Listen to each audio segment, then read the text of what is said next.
Hoy, Juan Di Pipe, les contamos de un invitado que tenemos desde muy temprano. Y ya está con nosotros, gran actor colombiano. Muchos seguramente lo conocen por sus producciones en televisión, por lo que ha hecho en teatro. Otros más jóvenes, como Pipe, también lo han visto, lo conocieron por MasterChef. Sí, señor, efectivamente. Le dijimos, por ejemplo, a su hermanito, le mostramos la foto y dijo, ¡ay, era el que sacaba la lengüita en MasterChef! Ajá. el que tenía su método de concentración. Su método de concentración, Es un mantra prácticamente, Roberto. Me identifico mucho con él. Yo les decía ayer, creo que fue que les contaba que yo me mordía la lengua cuando pintaba. Pero yo terminaba de pintar y tenía la lengüita modadita. Uy, apodiadita, porque yo me... Para poder pintar, sí. Bueno. Yo lo entiendo, me identifico con él. Un gran actor colombiano que hoy nos acompaña. Aplausos, por favor, para el señor Álvaro Bayona. Claro que sí. Muchas gracias por la invitación. ¿Cómo te dicen, maestro? Don Álvaro Bayona, baby. Amor. Depende del entorno. Depende del lugar y la hora. El lugar y la hora no, pero maestro no. No, maestro, ¿cómo dice el humorista? Maestro el burro. El burro. Maestro el burro, ¿sabe por qué? Sí, claro. Entonces, Eso no es horario familiar, ¿no? Ese no es horario familiar. es un maestro, es que es un maestro. Por favor, Pipe. Pues si sabe la teoría y No, todo.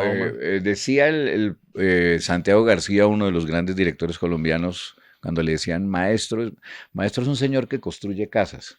Uy. Maestro de construcción. Bueno, sí, señor. A ese se le dice maestro. A ese se le dice maestro. pero usted ha construido muchos personajes, maestro.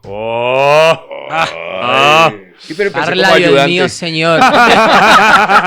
Empezó ayudante, pero vea, terminó constructor. Oiga, Sí. Álvaro, ¿cuántos años, a qué edad entró usted al mundo de la actuación?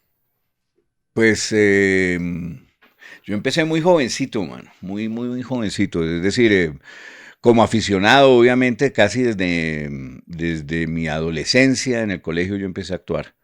Y ahí fue que fui descubriendo pues, la fascinación que me producía actuar y se me inoculó el monstruo el diablo de la actuación, que así lo llamamos, justamente estudiando en un colegio de curas.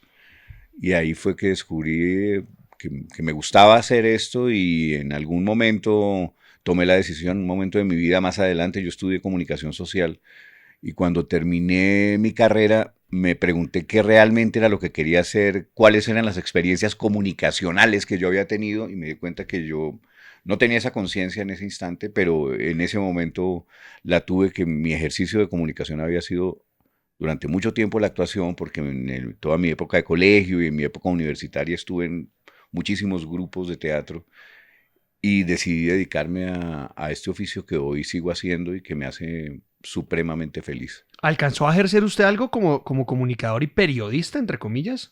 Hice algunas cosas como periodista. Yo viví en Pereira durante 7 años y mientras estuve viviendo allí, trabajé para un periódico que se llamaba La Tarde.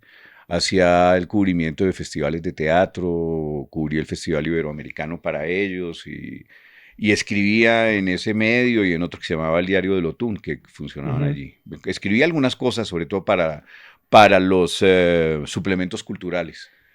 Y para El Espectador en alguna oportunidad también escribí, pero realmente hasta ahí llegó mi experiencia como periodista, por lo menos como opinador alrededor del tema que siempre me interesó, que era el teatro. Ahora que nos hablaba maestro, soy entre maestro y Mor, usted me dirá. Álvaro, ¿no? Sí, llámame baby mejor. Bueno, amor. No. Baby, don baby. Me recuerda un tumor, lo de Mor. Yo creo que a todos, pues cuando pasamos por esa etapa de colegio se nos quedan marcadas muchas cosas. Usted ahorita hablaba de que ahí empezó como ese amor. ¿Algún personaje que recuerde? Yo qué sé, cuando lo disfrazaban a uno de árbol, de mata, o cuál fue ese personaje de niño que usted dice, güey madre, qué recuerdo tan bonito de ese personaje. Pues sí tengo, digamos, dos recuerdos muy claros. Hay uno muy nítido porque fue la primera vez que actué en el colegio, se hacían unas comparsas. Ese colegio, yo estuve en el San Bartolomé Mayor y En que Bogotá. en Bogotá, que ese es pues un colegio muy tradicional de Ujú. Bogotá, queda en la Plaza de Bolívar, es decir, Toda la está esquina. exactamente enfrente del Senado. Y ese colegio tiene un teatro muy, muy bello y el colegio siempre incentivó las actividades teatrales. Teníamos profesor de teatro y se hacían comparsas y se hacían muchas vainas. La primera comparsa en la que yo actué se concursaba entre los diferentes cursos y hicimos, no me acuerdo de qué se trataba, pero yo recuerdo que hice una vaina que a mí me gustaba mucho y perdimos. Y yo nunca había odiado tanto a un profesor como ese señor que no votó la comparsa de nosotros, lo odié. Y yo estudiaba con un hijo de él. Y tuvimos un problema muy serio porque yo pues, se la cobré al hijo. Pues, Uy, Ah, sí. sí, yo soy un poquito vengativo, mentira. como resentido, como rencoroso. Sí, yo soy resentido. A los feos nos toca así. Esto es duro. Y cuando uno es feo no puede perdonar. Cuando uno es feo no perdona. Sí, tiene toda la Oiga, razón. Oye. no me queda claro una cosa, ya aquí echando chisme como de costurero. Usted nació en Bogotá. Sí. ¿Dónde se graduó usted en artes escénicas? En Bogotá, pero yo soy un graduando tardío. Yo he ejercido este oficio, fui un poco autodidacta, a pesar de que he tenido Ujú. muchos maestros a lo largo de mi vida, pero digamos, experiencia académica en artes escénicas no tenía. Y hace unos 6 años me invitaron a participar en un programa de profesionalización de la Universidad de Antioquia. O sea que, Mor, ahí estamos. Ok. Yo soy alumno de la Universidad de Antioquia. Yo soy graduado en artes escénicas. Soy maestro de artes escénicas A de la ver. Universidad de Antioquia. Si es maestro. Ah, vio que sí es maestro. Pero es que este es maestro. Por donde lo mire. Sí, no, Oiga. dígame licenciado. Licenciado. Don Álvaro, yo le tengo una pregunta. Sí. ¿Cuándo es ese primer momento que llega usted a televisión? Se dice que fue en los 90 en Si nos dejan, pero antes de eso había hecho usted otra cosita por ahí en televisión, en cine.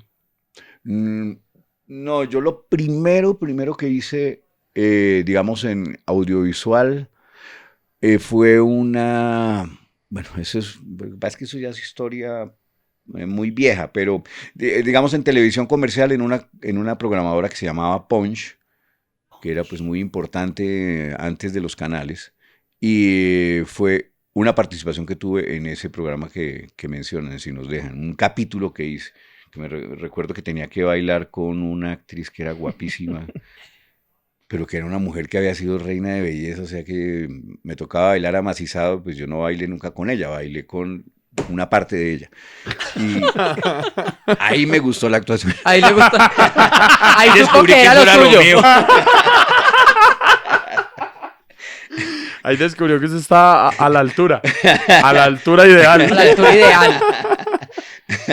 Ay, hombre. Entonces ahí empecé, pero realmente fue una cosa muy chiquita y luego me invitaron a participar en una novela, ya en una cosa mucho más formal y una participación importante en una novela que se llamó La vida secreta de Adriano Espeleta, Ujú. también de esa programadora, Ok.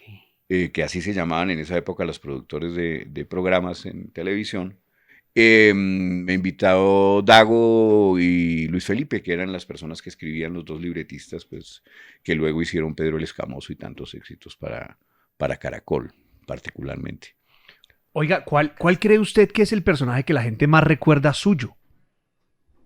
Pues por fortuna hay varios, pero digamos que el que marcó más a una generación anterior, yo creo que a ustedes tres, es uno que hice en una novela de RTI que se llamaba En Cuerpo Ajeno. Una novela que escribió Julio Jiménez, en mi opinión uno de los más, si no el más grande, pues es que en ese país hemos tenido unos muy buenos escritores de televisión, pero Julio a mí me parece maravilloso porque el tipo se construye, es de los pocos que construye, que tiene la capacidad de construir unas atmósferas y unos mundos muy propios, un poco bizarros, un poco recargados, un poco góticos, pues, pero a mí, pues, esos mundos me parecen muy cercanos al teatro y y yo me entendí muy bien con sus historias. Con él no me entendía muy bien al principio porque él es una persona un poco seca, pero luego nos conocimos y es una persona muy chévere y creativamente sí me entendí muy bien y pude disfrutar ese personaje que hice en Que era Cuerpo Ajeno, Walter. que era un mayordomo, exactamente. Y se llamaba Walter. Y ese personaje fue el que me hizo conocido, digamos, en el medio. Y en ese momento, pues la televisión realmente era el gran medio de comunicación en el país. Entonces, si uno hacía parte de un proyecto muy grande y que tuviera mucha penetración entre el público, pues obtenía fácilmente el reconocimiento y ese programa me lo dio, ese personaje me lo dio. Afortunadamente y lo disfruté muchísimo. ¿Ha habido algún personaje que usted diga, "Parce, después de mucho tiempo terminé odiando haber hecho este personaje"? No, no, la verdad no he tenido que hacer eso. Yo repito mucho una cosa y pues no es porque yo haya tomado la decisión de no hacer personajes de mafiosos, digamos, de esos que generan identificación y que nos recuerdan personajes reales de la historia reciente del país. Simplemente no me ha tocado hacerlos. Y como digo, yo no es que yo haya dicho no quiero hacerlos, pero siento cierto alivio de no haber hecho esos personajes, porque me parece que son personajes muy odiosos y que han generado una cosa muy, muy desagradable y una falsa historia de este país. Y Y que de alguna manera termina siendo una apología, de alguna forma.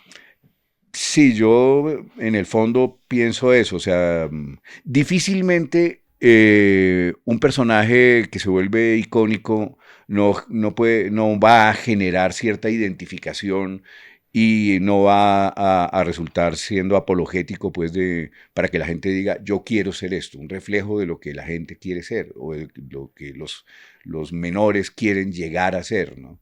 Y entonces en todo este espíritu de amor por el dinero y por eso que se llama el dinero fácil, que honestamente yo no creo que el mundo del AMPA sea un dinero fácil tampoco. Creo que es una cosa bien, bien osca, bien desagradable, bien maluca, pero volviendo al personaje en concreto, no he tenido que hacer ese tipo de personajes. ¿Y lo han llamado para hacer esos personajes alguna vez? ¿Le han ofrecido de pronto? Sí, pero no he llegado a hacerlos. Digamos que sí he hecho personajes malos y en una época me conocían por hacer ese tipo de personajes, pero en historias más de ficción. Cuando empezaron estas historias casi biográficas de estos personajes, yo creo que llegamos a un filo que es difícil de entender. Yo no estoy aquí haciendo un juzgamiento de nadie, ni me interesa hacer un juzgamiento de nadie, pero creo que hacer tratar de contar la historia desde la ficción es una mala idea, sobre todo en un país que gracias a algún presidente reciente hizo que en los colegios no hubiera clases de historia y que la gente no tenga una cierta claridad de su historia más reciente y que sea la televisión y sea la ficción la que nos cuente la historia y la que nos dé los valores acerca de esa historia. Entonces, me parece que tenemos mucho desentendimiento de qué ha sido esa historia reciente y que contarla para construir cierta apología, me parece que es por lo menos desafortunado. Oiga, ¿usted cree que que los actores van encasillándose con estereotipos alrededor de su edad, de su físico y demás? ¿Cree que usted estaba ahí en ese lugar? Pues en Que últimas... usted diga, solo me han llamado para... Llevo 15 tíos en 3 años. De puro papa, de puro papa. No, a mí solo me llaman para galán. Para gala.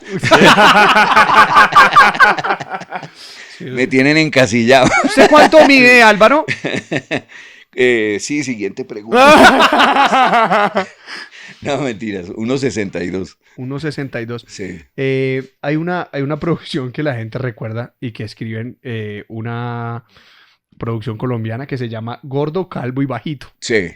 ¿Te sientes, digámoslo, escrito ahí? Claro, no, esa es una película maravillosa que se inventaron esa historia Carlos Osuna Ujú. y Mauricio, se me olvida en este momento el apellido de Mauricio. Ruiz. Mauricio Ruiz. Y ellos me invitaron desde muy al principio de ese proyecto y yo conocí la primera historia que ellos escribieron, me la dejaron conocer y yo les dije, a mí me gusta el nombre, me parece complicado para ser yo ese personaje, pues porque entonces no se van a editar, sino que yo me paré ahí y listo. Pero tenían una idea de la historia que no habían podido plasmar muy bien en el guión y la idea me pareció muy bella y ellos fueron muy generosos conmigo en el sentido de que trabajaron mucho sobre ese guión y me fueron mostrando diferentes etapas del guión hasta que llegaron a la historia definitiva y la historia es buenísima. Esa es una película, digamos, que yo creo que tuvo o ha tenido una historia desafortunada. Esa película ha pasado por muchos festivales. Es una película que se hizo en una técnica que se llama rotoscopia. Y es que la película se rueda y luego sobre lo que se rodó se dibuja. Y se anima. Pero no realmente Pues- no se anima. Lo que se hace es dibujar. Todas las escenas se rodaron tal cual como van a quedar al final. Lo que ellos hacen es dibujar sobre eso. Hijo de madre.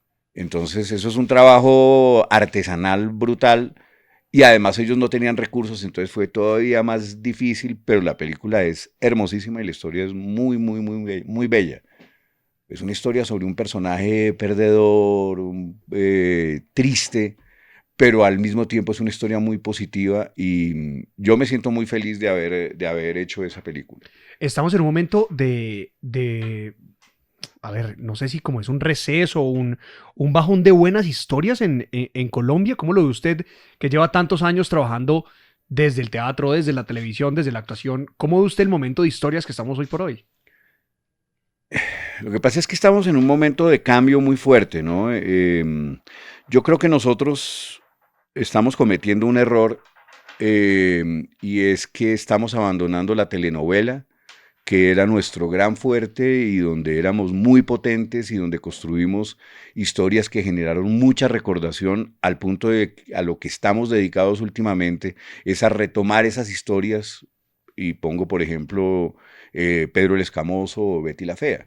Después de 20 años, 23 años, el año pasado hicimos una nueva temporada de Pedro el Escamoso.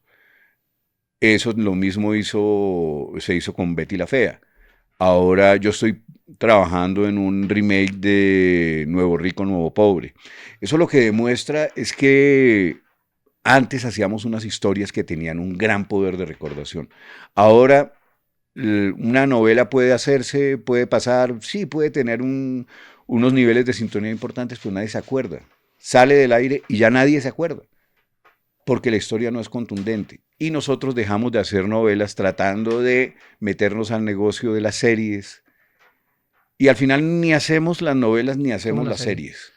Y los actores, cree usted también que juegan ahí, a ver, y lo hemos hablado con otros actores y actrices que se sientan en el lugar que usted está hoy, y es el influencer que le quitó el puesto al actor porque tiene más seguidores. De alguna manera no le da el mismo valor a la historia que protagoniza un actor. Sí, pero digamos que los productores intentaron traer audiencia a la televisión, a los medios tradicionales, convencionales, trayendo algunos influencers, pero lo que se han dado cuenta es que no funciona muy bien. Bueno, ahora, por ejemplo, en Nuevo Rico, Nuevo Pobre, estamos trabajando con Lina Tejero, pero Lina es actriz. Lina siempre ha trabajado como actriz, digamos, Sí. es un caso distinto, pero una persona que traigan desde las redes para que actúe, pues yo todavía no he tenido que trabajar con una persona así. He trabajado en una novela hace un par de años, trabajé con Pipe Bueno. Pipe viene desde de la música, a pesar de que él también pues, es muy potente en redes. Pero en alguna novela trabajé con un muchacho que era influencer o que... Bueno, yo al final, por ejemplo, no he entendido qué es ser influencer, ¿no? Yo no quiero ser grosero con eso, Sí, pero... ¿no? Pero a mí a veces me parece que la primera condición para ser influencer es no saber hacer nada. Y ese es un gran logro un poco dudoso, ¿no? O sea, que estamos teniendo como reflejo y como personaje a seguir a alguien cuyo valor es que no sabe hacer nada. Y, y, mm, y no sé, yo creo que eso ha generado también un montón de perversiones. Gente que sabe hacer cosas muy bien, entonces como influencers se vuelven un poco como pastores religiosos que quieren enseñarle a la gente a vivir más contenta, a no deprimirse, a un montón de cosas. O Bueno, sea, es una gran televenta al final. y al final lo que es eso. Eso es Una venta. un ley. Bueno, Sí, sí, sí. nadie sabe qué es un ley. No, yo sí, claro. Ah, bien. Nos porque, explicas, ¿están hasta- amables? por Hasta favor. un óptimo, un Sí. óptimo. Por favor. Ah, bueno, nos colaboras con el que... No, el ley, por el favor. óptimo almacén ahí. el ley, el- Ah, el del tomatico, el rojo. Ese era el ley. Y el óptimo es el que sale en la película de Transformers. No, pendejo. el ley, el tía, todas esas cosas, sí. Pero bueno, eso es un... Volviendo a la cosa concreta, eso se ha intentado hacer, pero no ha funcionado muy bien. Porque también al público que sigue a los influencers, yo creo que no le interesa mucho la televisión. Realmente. Mm. Le interesa De acuerdo. ver películas, le interesa ¿Verdad? ver series, pero no le interesa, digamos... La el- inmediatez, más bien. Todo que se Un poco. consuma más rápido. y las rutinas de la televisión que para el espectador de televisión son importantes. A las 8 me siento a ver la novela. O a las 8 me siento a ver el reality. Yo creo que el público de redes no funciona de esa manera. Me siento a ver cuando se me da la gana. Total. Cuando tengo tiempo y tengo el Sí, teléfono donde y voy más. en el bus, ahí veo. Y ojalá sea corto. Y ojalá no dure más de minuto y medio, Ojalá. porque si no ya me aburro. O sea, también tenemos, eso me parece complejo, ¿no? Bueno, hay gente que, por ejemplo, hoy por hoy que los realities están otra vez de moda. Hay gente que se vio La Casa de los Famosos, Masterchef por TikTok, viendo los mejores momentos y cree que se la vio completa. Y no. Sí, la verdad No. no se mentiras, no se perdieron de mucho. Pero además, ¿Le han ofrecido, Álvaro, estar en algún reality? Pues hice aparte, Masterchef. aparte de Masterchef. No, y que ni me lo ofrezcan, no, ya después de Masterchef. Eso no, uno tiene que presupuestar, participar ahí, que eso debe dejar un dinero, y lo importante es dejar dinero para el psiquiatra. Porque, y eso que Masterchef no es tan Sí, no es de inversión. invasivo.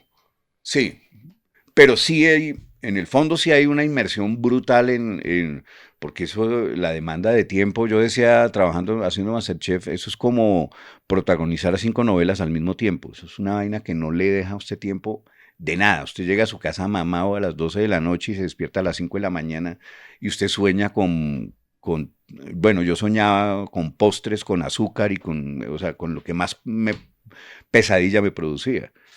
Porque eso es una vaina realmente está diseñado para generar presión. Sí. Más allá de si cocinas mal, menos peor o lo que sea, la presión que uno siente para poder cumplir con eso es bárbara y eso es muy agotador. Yo no me siento capaz de hacer otra cosa de esas. Cuando terminé me preguntaron si estaría dispuesto a volver. Yo dije, no. Usted fue el séptimo eliminado. Sí. O sea, usted no duró, digámoslo, la mitad para arriba, No, ¿no? yo duré 2 meses. ¿Estuvo cansado ya? Sí, claro, yo saqué la maleta. Y no me importa decirlo, porque se supone que hay que tener, no sé, fortaleza. resiliencia. Sí, pero ¿para qué? O sea, a mí me decían que eso le cambiaba a uno la vida. Lo que pasa es que yo no quiero cambiar mi vida. Porque, o sea, harto esfuerzo me ha costado construir la que tengo para ir a cambiarla. Y más, pues, por una cosa que a mí me gusta cocinar, me gusta comer bien, sobre todo. Más que cocinar, me gusta comer bien, me gusta comer rico y me gusta saber cómo se cocina. Pero pues yo no iba a cambiar mi vida por un programa de televisión. O sea, yo creo que uno tiene que tener mucha fritura en la cabeza o tener una gran practicidad. Y yo no tengo ninguna de las dos. Cuando me hablo de practicidades, aquí tengo una oportunidad de negocio. ¿Cómo voy a explotarla al máximo? Claro. No, yo no tengo el olfato tan claro para eso. Y en ese sentido, probablemente esa sea la fortaleza, ¿no? Tener claro que uno quiere llegar a través de eso a entrar en un negocio y en un mundo de negocios que le puede abrir, digamos, otro rango de ejercicio público y comercial. Pero la verdad, yo no conozco a ninguno de los que ha pasado por Masterchef que sea hoy un restaurantero importante. No, a ver, abren su restaurante, lo hizo Ramiro Meneses y demás, y explotan un poco la exposición que tuvieron asociada a un tema de cocina, pero estoy de acuerdo con usted, no hay ninguno... Que sea un chef. Sí, no, que sean chefs. Y en un momento... Pues del celebrity estamos hablando. Del celebrity. Sí. Porque tampoco da para tanto. O sea, porque sí, o sea, es que ser chef es una cosa muy compleja. Yo tengo amigos chefs y eso es un trabajo muy duro. ¿Quiénes eran sus amigos en esa temporada? Mis amigos... O su parche. Pues gente que yo conocía y es que era muy grato porque yo me encontré ahí con Luces Velázquez, con Marcela Benjumea, con Carolina Acevedo, que eran personas con las que yo había trabajado en teatro, o sea, y personas a las que aprecio, con las que me he reído siempre y me he divertido mucho siempre. Entonces, y ahí me encontré con gente de la que yo distinguía, como decimos en el pueblo, pero que no conocía. Pues colegas a los que aprecio mucho y a los que respeto mucho. Entonces yo en general la pasé bien. No tenía ningún odio. Ahí yo no construí ningún odio ahí. Cuando sale usted, esa temporada, además tuvo el picante de que decían que Carolina Acevedo, que la gran villana que ha tenido MasterChef. ¿Para usted sí fue así de villana? Carolina es una persona maravillosa. Yo, pues, no sé, a mí como no me tocó, pues, su villanía. Entonces, yo no creo eso, ¿no? Realmente toda esa presión a la que uno se somete, porque no es que lo sometan a uno, es decisión de uno estar Sí. ahí. Y pues no vamos a ser tan ingenuos de no entender a qué nos metimos. Sabemos que estamos ahí para eso, para tratar de resistir. Unos resisten más que otros. Pero también el programa tiene ciertos recursos para construir una dramaturgia, digamos, con esos personajes que tiene ahí y volver los personajes. Es un show. Sí. Y eso se libretea también, ¿no? O sea, se libretea en caliente. Hay un departamento que va diciendo, esto va funcionando así, Tin, tenemos que presionarlo por este lado para que este le casque al otro y el otro le reaccione y hacen unas apuestas. Y a veces le salen. Y esas apuestas son construir unos buenos villanos. Hay personas que lo hacen a propósito, que entran y... A jugar. Sí, y les dicen, mi personaje, yo quiero ser la mala persona de este show. Y en el de nosotros había más villanos, más claramente dispuestos a ser los villanos que Carolina. Es decir, yo no sé por qué pudo haber sido villana Carolina, no lo sé, no lo entiendo. Bueno, vea, recomendarles el episodio con Carolina Acevedo, que vale la pena uno conocerla, porque estoy de acuerdo con Álvaro. Claro, uno se queda como televidente Uno viendo solo una se cosa, queda con el reality, no con lo que es la y uno persona. dice, Sí. está en mucha malpa. Y Sí, luego, ¿qué fue lo que hizo? Pero cuénteme qué no, hizo. pero pues porque era, no, porque ¿Le había escondió la discusiones sala a y alguien? peleas, pero luego se sienta uno, habla con el villano Y para nada. de la novela que está viendo, que en este caso es un reality, y uno dice, esta es una bacana. Sí, claro. Y el episodio con Carolina se lo recomiendo, que ya está también colgado en el canal de YouTube de los 40 Colombia. Hoy estamos con Álvaro Bayona, invitado a Impresentables. Oiga, ¿usted no está en temporada con Carolina, de hecho? Sí, claro, por eso hablo bien de ella. Hay que cuidar la papita primero que todo. Dígame usted, don Álvaro, Dios mío. Uno no, ¿Cuándo acaba temporada para que vuelva? Volvemos a imitar, claro que sí. uno no patea la coquita, ¿sí o no? No, ni por eso. La lonchera no me podía patear así. Ojalá que no vaya a huir a Carolina si no me levanta en el escenario. No, mentiras. Carolina es como decía antes, yo he trabajado ya varias veces con ella. Me parece una estupenda actriz y me parece una muy bonita persona y una persona además la más auténtica del mundo. Sí, es gomela, pues sí. Pero eso está bien, eso es normal. Pero Gómez es chévere. No, pues eso. Sí, o sea, yo veré si ¿Es me su caso personalidad? o no con...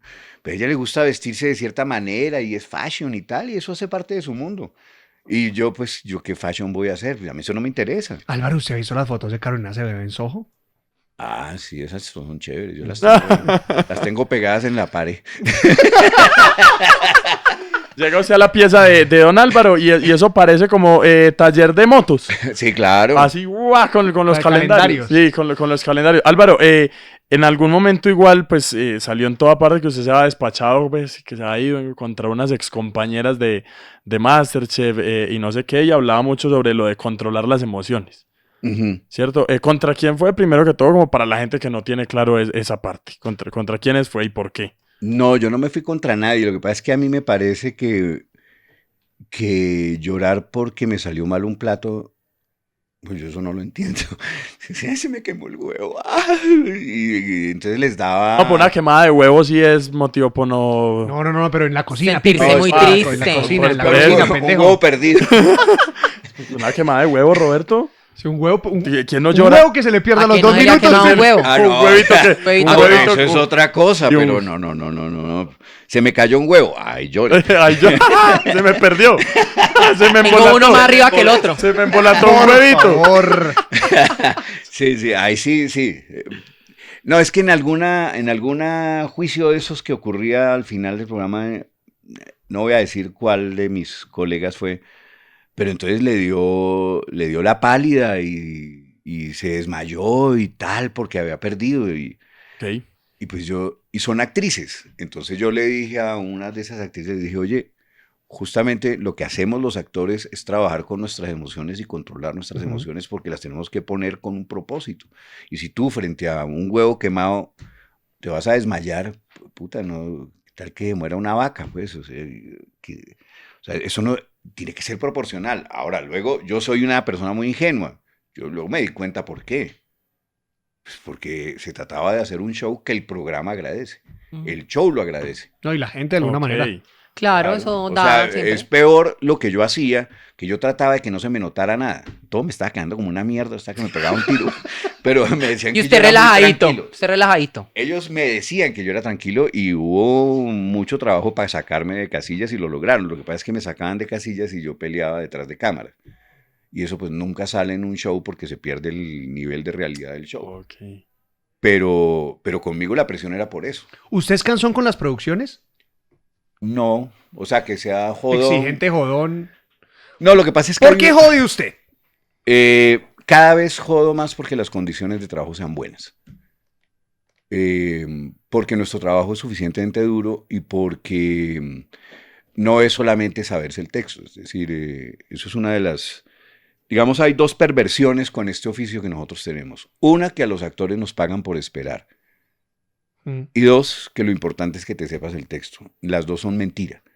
O sea, lo importante no es que te sepas el texto. El texto es lo de menos. Es importante, pero hay un proceso de trabajo con el texto que es una cosa que un actor debe saber hacer. Hay gente que no tiene ni idea de eso y es gente muy exitosa. Bueno, es una manera de hacer. Sí. Yo entiendo que debe ser de otro modo y yo entiendo que para que generemos unos contenidos más potentes y más interesantes y más divertidos y que la gente quiera recordar, tenemos que trabajarlo de otra manera. Y lo otro es que llamar a un actor a las 6 de la mañana para ponerlo a grabar a las 11 de la mañana y tenerlo sentado en una sillita a la intemperie, aguantando frío y tal, y tirarle un vasito con agua de vez en cuando alguien se acuerda de que lo llamaron demasiado temprano.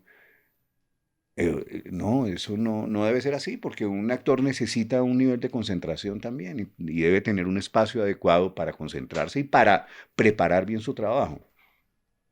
Entonces, aquí hemos hecho, pero ya lo estamos resolviendo. Cada vez los productores son más conscientes de eso.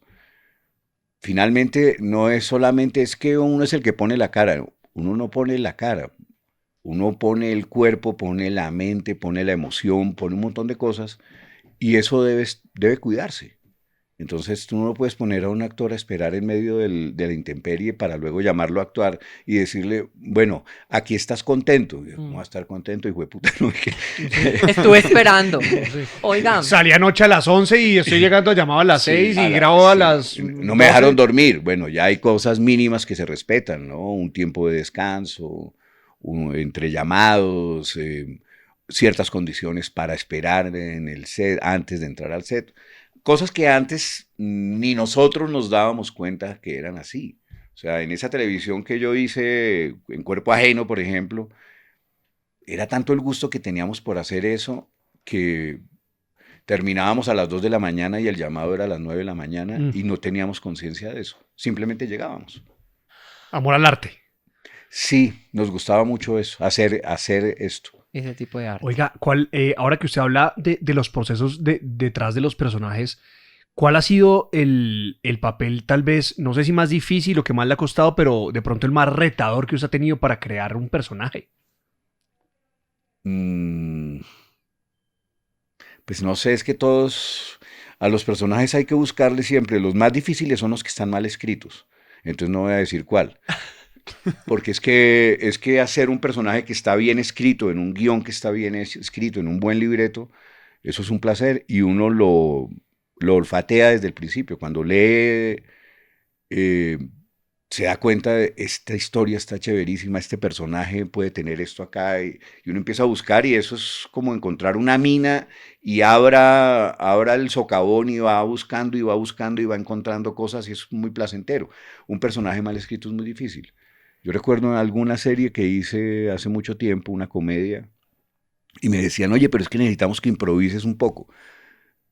Eso es una noción que también es muy equivocada, ¿no? Improvisar, se improvisa sobre una historia bien construida, sobre una historia donde no hay nada, es imposible improvisar, porque tú necesitas unas reglas de juego para improvisar.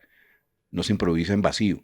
No, o sea, lo otro es la improvisación mal entendida, o sea, hacer algo que nadie sabe para dónde va, Haga. sí, y entonces haga un chistorete y haga cualquier morisqueta y ahí con eso sale porque alguien se rió. No se trata de eso. Si está bien escrito, si yo sé dónde empieza el personaje, dónde termina el personaje, dónde empieza la escena, a dónde va a llegar el personaje en la escena, entonces yo puedo improvisar en ese camino, tengo por dónde improvisar. Si no lo sé, va a ser una cosa terrible, pero depende de lo que está escrito. Álvaro, yo le tengo una pregunta. La cuota LGBT. Entrando ya al nuevo milenio, el personaje que hace usted en Pedro el Escamoso, en ese momento, en entrevistas pasadas, usted comenta que era importante hacer algo que no fuera una caricatura. ¿Cómo fue para usted preparar el personaje y cómo siente usted que lo recibió la gente? Pues ese personaje, digamos, que tuvo esa complejidad, eh,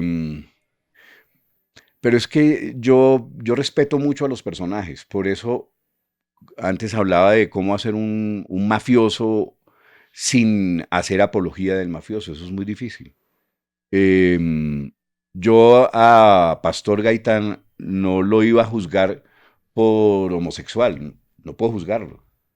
Si yo fuera un machista enfermizo, probablemente lo juzgaría, pero si yo soy un actor, a pesar de que sea un machista enfermizo, no lo puedo juzgar.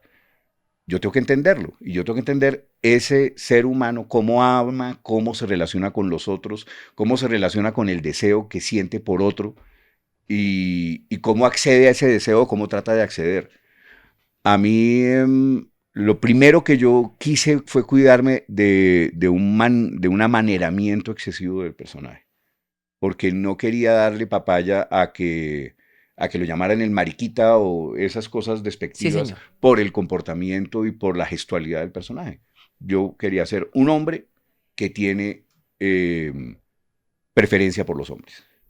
Y que es claro, a pesar de que en ese momento el personaje no había salido del closet, Es pero cierto. era claramente entendible que al personaje lo mataba Pedro, le parecía divino.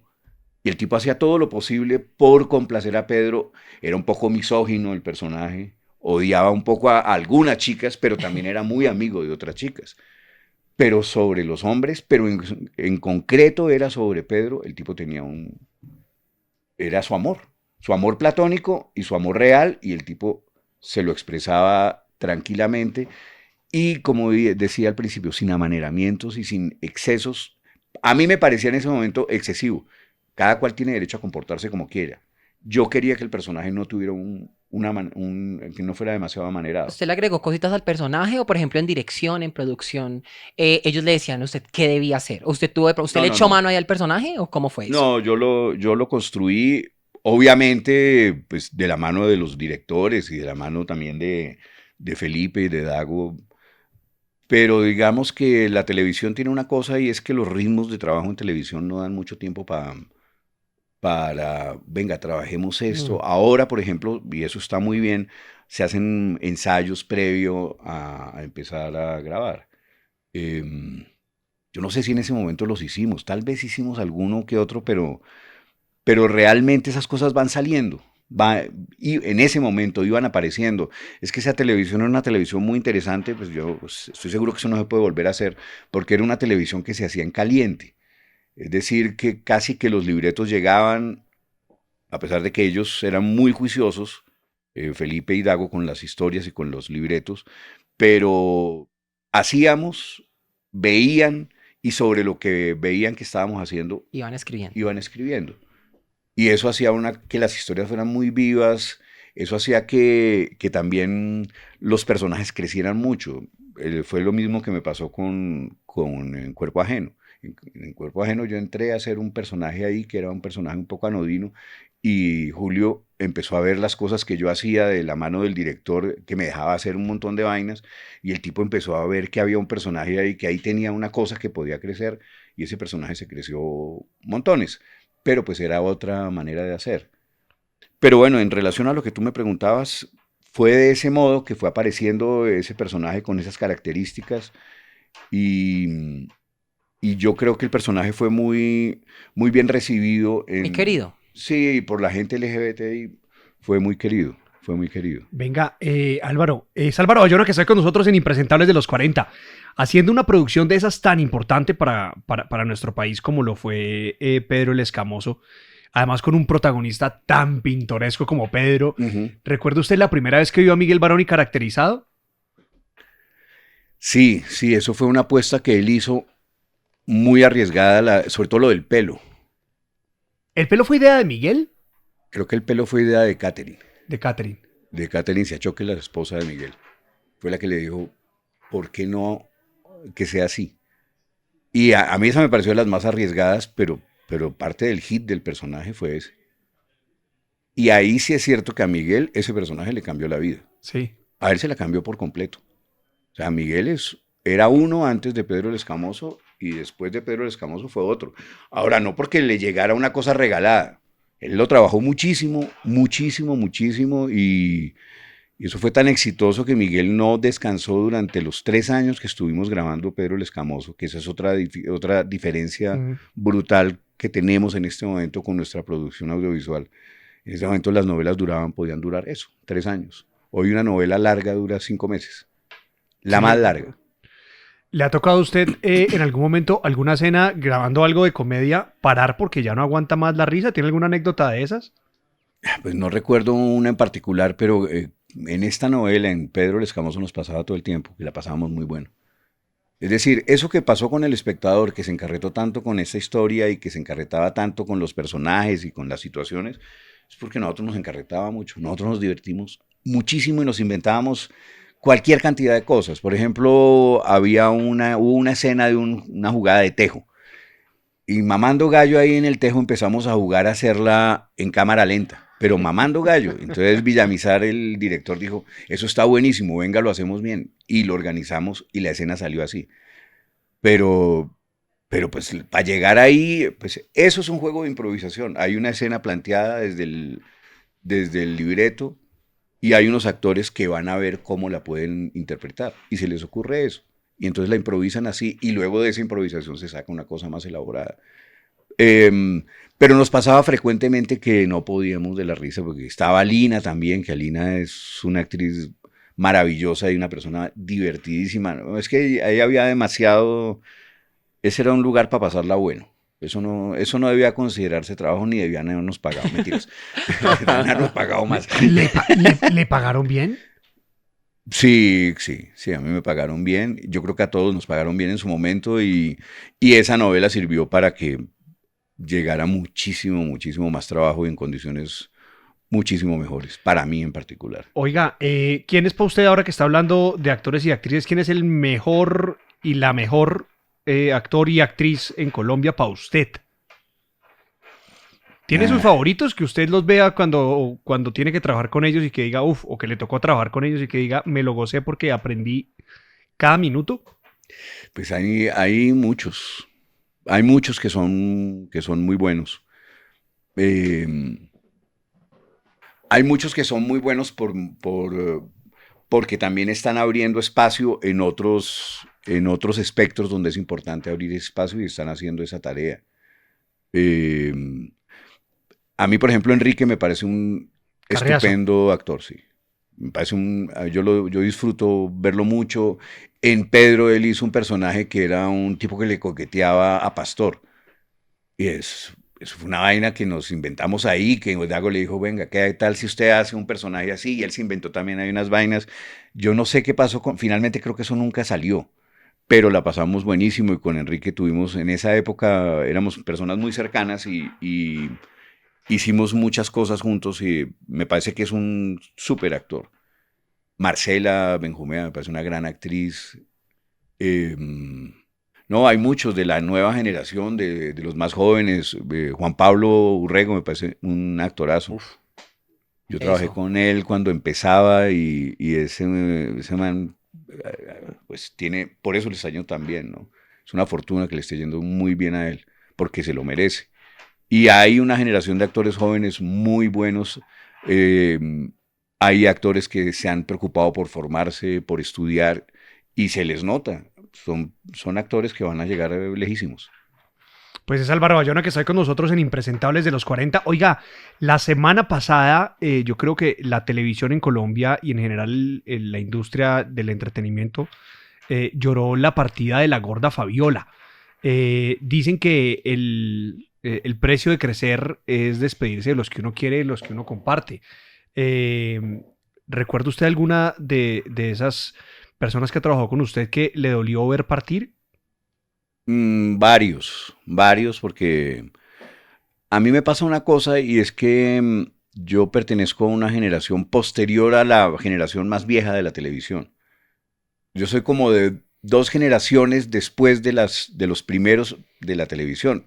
Pero es que cuando hablamos de los primeros de la televisión nuestra es muy joven. Sí. Entonces, tenemos a Consuelito Luzardo, por ejemplo. Consuelo trabajó en las primeras producciones grandes que hizo la televisión colombiana. Y ahí está. Consuelo es una gran amiga y está con... Yo he trabajado muchas veces con ella en el teatro y en televisión. Pero a mí me tocó trabajar y para mí siempre ha sido un gusto que eso me haya pasado con tres actores que me encantaban. Álvaro Ruiz, de quien me hice muy amigo y con quien disfruté mucho porque era un personaje muy especial. Y, y mientras estábamos haciendo una novela, al final de esa novela él se murió. Una novela que se llamaba Que Dios se lo pague. Teresa Gutiérrez, con ella trabajé en Pedro, ella hacía mi mamá en Pedro el Ujú. Escamoso. Y ella era una persona divina, maravillosa, me enseñó montones de cosas. Y Frank Ramírez, a quien también conocí haciendo una de esas primeras series que se hicieron hace muchos años, una cosa que se llamaba La Alternativa del Escorpión. Y pues él era un mito para todos nosotros. Ahora, en general, ellos tres eran actores a los que yo había visto de niño en televisión y haber trabajado con ellos para mí fue como, no, pues como trabajar con un ícono. Frank, por ejemplo, con Frank fuimos muy buenos amigos y es de esas amistades que yo aprecié y un tipo del que aprendí montones y me dolió mucho su partida. Es Álvaro Bayona que estoy con nosotros en Impresentables de los 40. Oiga, está devolviéndonos al teatro. Está usted ahorita en temporada. Devolviéndonos a Carolina. A Carolina. Está en temporada con Carolina. Está Jimmy Vázquez y además está Janet Ballman. Buen elenco. Sí, estamos haciendo una comedia buenísima que se llama No al Dinero. Y nos cuenta la historia de una historia difícil de contar y difícil de creer, pero ese es el reto de esa historia y la premisa es que una persona compra la lotería durante mucho tiempo y el día que se la gana decide no cobrarla porque es tanta plata que él cree que se pueden volver locos con esa plata, porque los cuatro personajes son un Quiero entorno verla. familiar. Entonces le da mucho miedo que eso que tienen tan bonito, su pareja, su mamá, su mejor amigo y socio, se le puedan enloquecer. Y entonces prefiere no cobrar el premio de la lotería. Y todos tienen dificultades, entonces se generan un montón de situaciones muy divertidas y, y que también dejan un espacio para que uno, por momentos, cuando la risa le da espacio y hace pausa, para pensar de verdad si el billete es todo, el billete solamente es lo único que importa es tener la plata, o saber qué va a hacer uno con la plata, y si le llega mucha plata, uno se puede volver loco porque no sabe para dónde va con la plata. Hay un filósofo colombiano, Querubín Rebelde, se lo recomiendo si no lo conoce, Uh -huh. que dice que el dinero es el estiércol del demonio. Téngalo. Ahí está. Eso, Oiga, vamos eso a suena- ponerlo. trajo boleticas de pronto. no, hombre, están, Ay, no. están, Pues, si quiere todo el uno informe. pregunta, ¿sí o no? Uno Sí, Creo pregunta. que no, no, está- él está en Como su de pronto derecho, trajo. El que no llora. No, Mamá. Tiene estiércol en la billetera. Vea, está en el Teatro Nacional y si quiere, pues está en la página del teatro para que usted consiga una vez las entradas. Oiga, ¿es la risa de Janet la más contagiosa que hay? Janet, es Colombia? una nota. Sí, ella. Bueno, pero está enfermita ahorita. Ahorita estamos con un elenco doble. En este momento está Ana María Sánchez, que es una estupenda actriz. Está haciendo ese personaje porque Janet se nos enfermó, pero yo creo que vuelve muy ¿Qué pronto. le pasó a Janet? Hola, ¿qué le pasó a Janet? Hola, ¿qué le pasó a Janet que está tan acabada? No. No, tuvo un problema ahí gástrico pero ahí lo están solucionando. Entonces, se ha demorado un poquito la solución, pero estamos esperándola. Ya estuvo el fin de semana pasado, estuvo acompañándonos, viendo la función. Ya está muchísimo mejor, por fortuna. Oiga, Álvaro, aquí tenemos una pregunta obligada para todos los actores y actrices que vienen. ¿Cuál ha sido el peor beso que le ha tocado dar a usted en una grabación? Hijo de madre, el peor beso. No me acuerdo si me tocó besar a Carriazo. Espero que no. No, pero, Espero que no, porque él muerde siempre. ¿Carriazo muerde? ¿Tiene fama? ¿Tiene fama? Una carreta. No me acuerdo, ¿saben? Pero a mí esas vainas me ponen muy nerviosos. Esos besos son jodidos. Ay, porque el diablo es puerco. Pero qué tan nervioso, así que le suban a uno las manos y toda la Sí, vaina. que ¿O? solo... Sí. No, es difícil porque hay que tener cuidado, pero también si el beso es un poco más intenso, pues hay cosas que hay que acordar, ¿no? Lengua, no lengua, porque ¿Eso se sacó- habla antes? Usted sacó mucho Sí, la claro. lengua en Masterchef. sí, don pero Álvaro. no. En los Eso besos es igual. Era el secreto del sabor, había que echarle saliva. Como el que hace chicha. Un poquito como los que cocinan cuando uno está prestando servicio, don Álvaro. Ajá. ¿Sabe dónde está el sabor? En que los profesionales van moviendo la olla y hacen así en la Ay. olla y se quitan ahí está el verdadero sabor. Sí, No, pues que claro. todo hay que decirlo. Por Álvaro, eso yo- son sudados. eso. Claro. Álvaro, yo me quedé ahorita en una vuelta y fue que usted contó que están haciendo un remake De Nuevo Rico. Nuevo Nuevo Pobre. Rico, Nuevo Pobre. ¿Qué tal es trabajar con Lina Tejero? Es chéverísimo. Sí. Sí, ella es una muy buena colega. Es muy chévere ella. Yo ya había trabajado con ella en otra novela, pero en esta no hemos tenido tantas escenas juntos, pero yo me divierto mucho con ella. Parece muy bacana, muy tranquila, es una muy buena persona. Es muy bonita. Sí, es muy guapa, claro. Raja tan bonita, Roberto. Sí, sí, Hermosa. Qué raja tan bonita. Sí, eso hay que decirlo, pues. Por favor. Bueno. Oiga, Álvaro, ¿qué historia en Colombia cree usted que nos falta por contar de cara a la televisión? Qué buena pregunta, ¿no? Uf, Sí, ¿estás de un periodista? No, mierda, y de cara a la televisión. De cara. De cara. Cara. ¿Qué historia nos falta? No lo sé. Yo creo que nos falta que Pedro tiene un poquito de eso, Betty tiene un poquito de eso, que son las historias de los perdedores. Queremos que los personajes siempre ganen. Los perdedores son personajes maravillosos, porque los perdedores tienen el nervio, tienen, digamos, las tensiones y las presiones que los personajes ganadores, que los galanes no tienen. Los galanes... Yo aprecio mucho a los actores que hacen galanes, pero ser galanes eso es muy aburrido. Pues sí, se las besan a todas, pues, pero son personajes a los que no les pasa nada, porque ya está todo construido. En cambio, los personajes que pierden son más interesantes porque tienen que hacer más esfuerzo. Una vida ahí más. Sí, más cercana a lo que nos pasa a los seres humanos. Los seres humanos vivimos en un filo entre perder y ganar, y nos toca jugárnosla todo el tiempo y nos toca inventarnos muchas cosas para poder llegar, para poder lograrla, para avanzar. Y eso habla de un impulso y de un ímpetu. Eso es muy bonito, además, en un país en el que la gente tiene que esforzarse tanto para hacer cosas, ¿no? Don Álvaro, yo le tengo una pregunta chismosa. Uf. Uy. Empezamos. No. No. ¿Hubo algún casting que usted perdió de un personaje que realmente haya querido mucho y le dio como ese guayabo de, no lo saqué, no me lo dieron a mí? Pues es que lo que pasa es que yo no quiero hablar mucho de los castings y de las formas de producción que tenemos acá, porque si no me gano enemigos. Entonces No me entonces- llaman. No lo entonces llamo. ya no me llaman ni al casting. No me llaman ni a perder los castings. Pero digamos que no se llega aquí, o a mí no me ha pasado que me llamen tantas veces para hacer un casting y que finalmente no pase nada con el proyecto, o que después de que he hecho callback y callback, es que me vuelvan a llamar para otra prueba, para otra prueba, para otra prueba, me digan que no. No, a mí me sacan de una.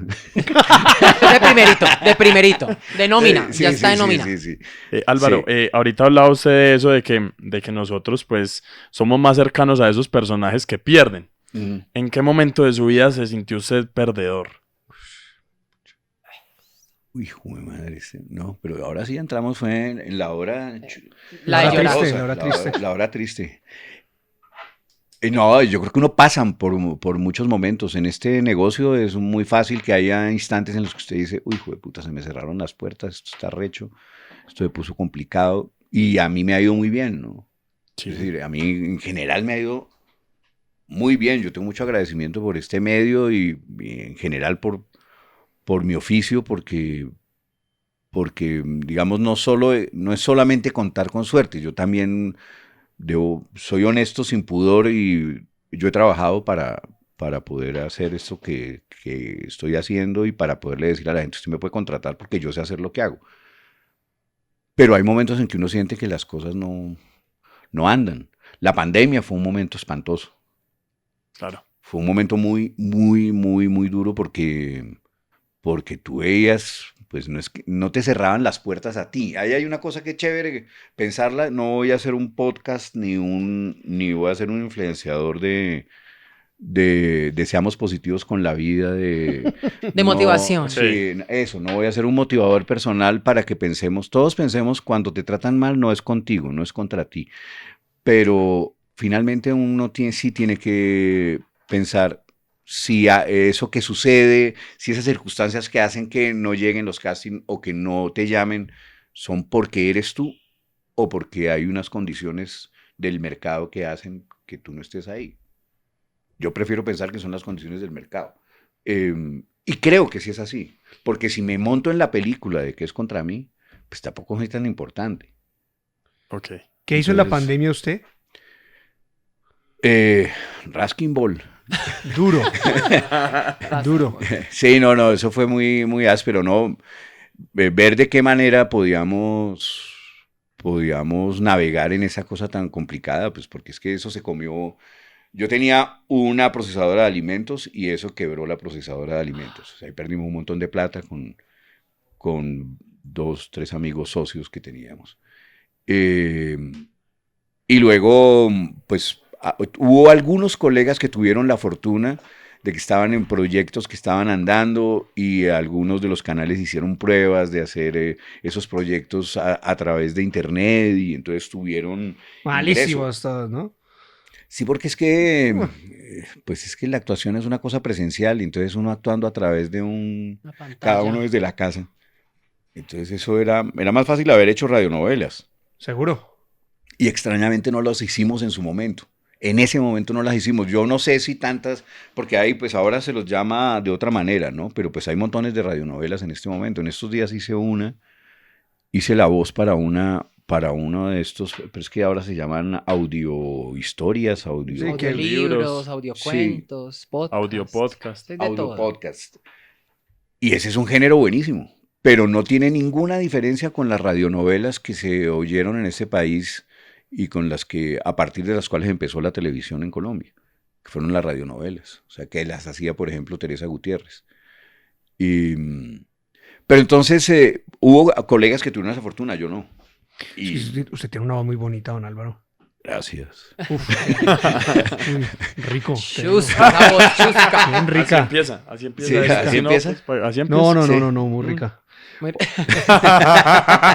Bueno, ya está bien. Álvaro Bayona, que está ahí con nosotros en Impresentables de los 40. Álvaro, qué bueno haberlo tenido en esta mañana, qué bueno que nos haya acompañado. Y qué gran conversador que es usted. Hombre, muchas gracias a ustedes. Les tenía un poco de nervio, porque los he visto por ahí y me parece muy divertido lo que hacen. Qué sí, pena, madre, don sí, qué Álvaro. vergüenza Este me ha con parecido usted. aburrido. Es que hoy estamos como aburridos, Álvaro. Hoy estoy muy profundo. No, Hoy mentira. estuvo reflexivo, es que hoy Sí. estuvo más allá Sí, de sí. cara a la televisión. Sí, de cara a la tele. Y coqueto. Y coqueto. Coqueto. No, coqueto. Hombre, Tierno. tierno. Yo soy un tierno. Yo soy un tierno. Vengan hoy, invitadísimos a que nos acompañen ustedes cuando quieran. Y pues todo el público, no al dinero. ¿Vio? Es ¿Vio? que Ya me conspiré las boletas. Yo tengo una maldición, don Álvaro. Siempre que me invitan, siempre que Jimmy Vázquez está actuando, a mí me pasa algo. Ajá. Siempre. Y nunca he podido ir a teatro cuando está Jimmy. No, joda, lo importante No. es que a Jimmy no le pase algo, porque si no, Por no eso, hay, por no hay eso. función. Entonces me da miedo ir y que le pase algo a Jimmy. Sí. Es Jimmy, más- Jimmy lo invita. Cada que lanza algo, Jimmy lo invita. Entonces, Profesor, entonces tenemos la teoría. Ah, sí. Tenemos la teoría de que el día que Roberto vaya no va a haber obra. No No va era a haber hora. obra. No, Por no, alguna no. razón, algo va a pasar. Por Entonces, respeto al Bueno, trabajo. entonces para ustedes dos hay una Especial, Y yo para sí lo Roberto recibo. hay la invitación a que no venga. A que no venga la obra. Usted colabórenos no viniendo. Para Roberto hay un vaso y un cojín. Ay, ya. Sí, me da como miedo con Jimmy. Bueno, Álvaro, muchas gracias por venir a Impresentables. Antes de que se vaya, le tenemos un reto. Ay, Dios. Hágale pues. Uy. Esto es muy sencillo. Nosotros, hay gente que quiere ser la voz del pueblo, nosotros queremos ser la nariz del pueblo. Uy, yo ya esa época la pasé, lo de la nariz. No, No, por no. favor. No. Ay, Dios. No diga eso. No, nosotros... Don Álvaro, pero espere, qué pena, Roberto, es que me dio una duda. ¿Usted se metió droguita en algún momento? Claro, yo fumaba cocaína. Fumaba coca. Como La las matica tías. de la coca. La matica de la coca. Uy, eso sí es frase de tío, ¿no? Uy, usted está Infusión hueliendo. de coca. Deje de hueler marihuana. Así son las. Ay, sí. Está Dios. consumiendo esa droga de la marihuana. Pero sí pruebo alguito por ahí, la marihuanita o algo. Vea, hombre. Los actores son terribles. No, es que el medio es pesado, como dicen algunos. Pero no, mire, yo digo lo siguiente respecto a eso. Eso es una apuesta. Y en esa apuesta, unos salen y otros se quedan. El que no esté dispuesto a jugarse la apuesta es mejor que no me meta. Porque de pronto se queda. Y es así de jodido. Pero uno no sabe. Yo lo que digo con eso, yo lo que hago mucho en la vida, hombre. Sí. Sí, yo le he pasado bueno. Y he hecho muchas cosas y no me arrepiento de nada de las que he hecho, porque no he hecho nada malo. Ok. Porque para mí esas experiencias son eso, experiencias.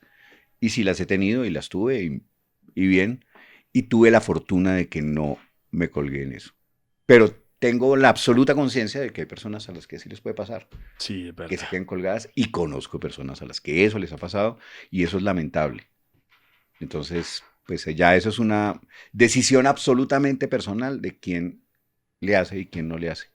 Es un riesgo, ¿no? Igual el alcohol es la misma vaina o el tabaco. Peor. O sea, la gente arranca a fumar y nunca sabe cuándo va a terminar. No, muchas cosas. Todo en exceso termina siendo El trabajo, malo. claro. ¿También? Trabajo. ¿Tú?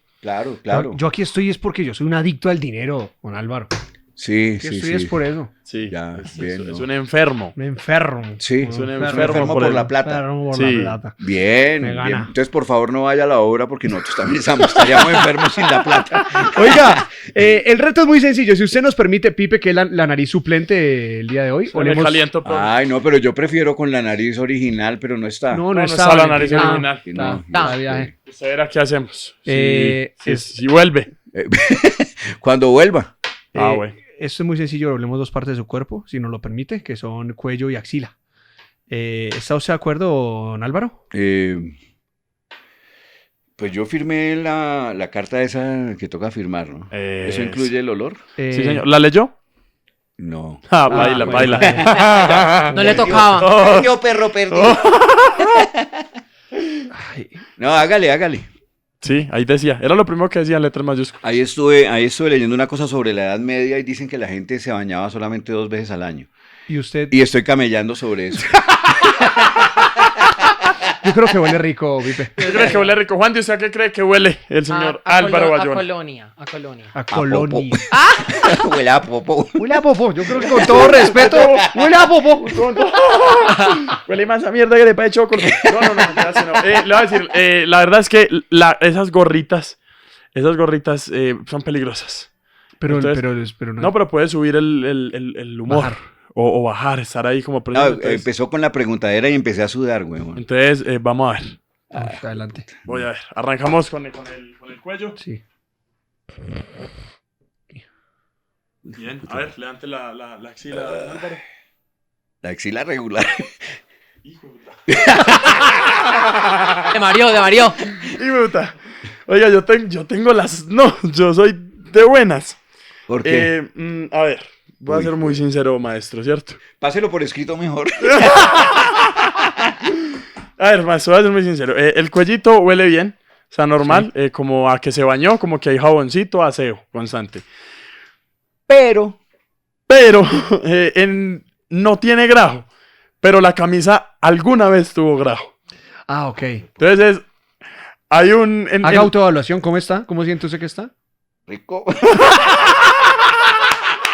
Estoy como adobadito, Como rico. como comestible, Uy, como adobadito. Yo siempre tengo chucha, entonces. Yo hoy Pero- estoy manejando, estoy Sí. portando una chucha. Sí. No, y es que esa tela es enchuchadora. No, y Ya ayer, te la mira que enchuchadora. ayer me quité los pelos y me corté. Ah, Ah, puta. Entonces, como, sí. entonces, pelado, Una está pelado. mezcla de Pero sí. sangre. como una sanguaza ahí. Sanguaza. Hoy no tiene, aclaro, hoy no tiene grajito, no. Pero la camisa alguna vez... Yo lo veo un poco atorado tratando de decir eso. Que diga la verdad. Para acá como me dejó. Atorado. Bueno, Álvaro Bayona hoy en Impresentables de los 40. ¡Aplausos! Álvaro, esta es su casa, vuelva cuando se le dé la gana. favor. Bueno, muchas gracias. Usted, por favor, no vaya nunca.